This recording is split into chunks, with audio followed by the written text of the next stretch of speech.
we're back out here in the Daybreak Garden, and just note, this is pre-recorded. We did it on Tuesday, and you can see it is soggy and gray out here because, Dave, I think we got about ½ inch of rain here. Right. I don't know how much soggy it is, but let's just say we got a little bit of moisture. Okay, soggy to me means I can make mud balls or it's swampy where we're walking. Yeah, which is actually an interesting thing we're going to talk about is actually the dirt. We did pick up a bit of rain last week.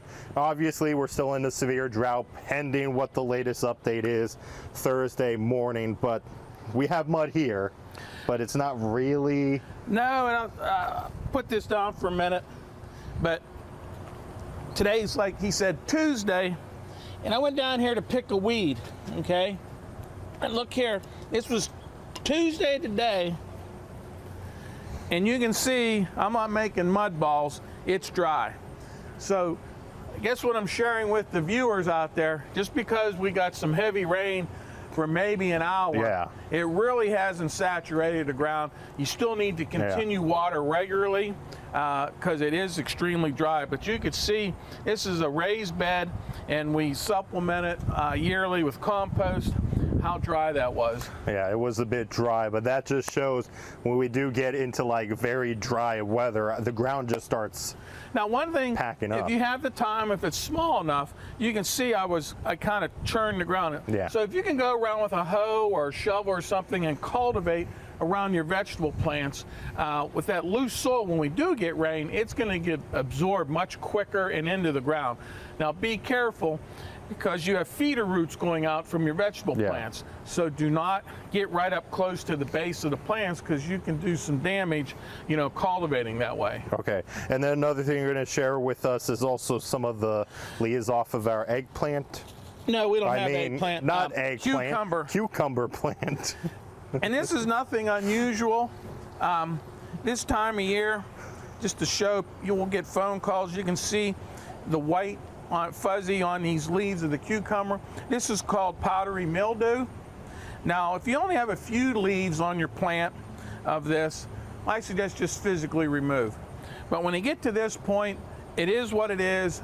If you have 50% of your plant, I'm going to say, is looking really green, then go ahead and spray, because what that will do is help prevent that disease from occurring.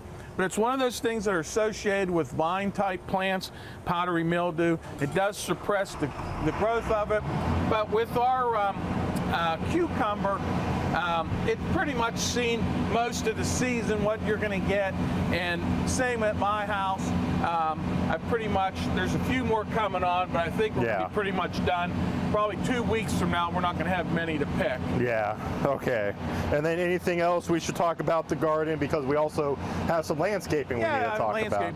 But you can see here, these are tomato leaves here, and they're showing signs of I've seen some spider mite, some tomato leaf curl, which is disease, a lot of things going on. Now, once again, if 50% of your plant is pretty green, go ahead and spray.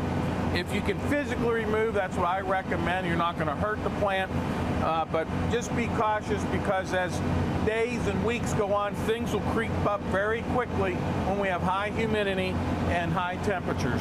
Okay, thank you so much, Dave. Still got more gardening to do down the road, but we'll talk about that later. We actually have some landscaping we need to talk about over on the other side of the station. That's correct. It's all part of the outside world. Thank you so much. But we'll have a look at that later on Daybreak, but we'll have more right after the break.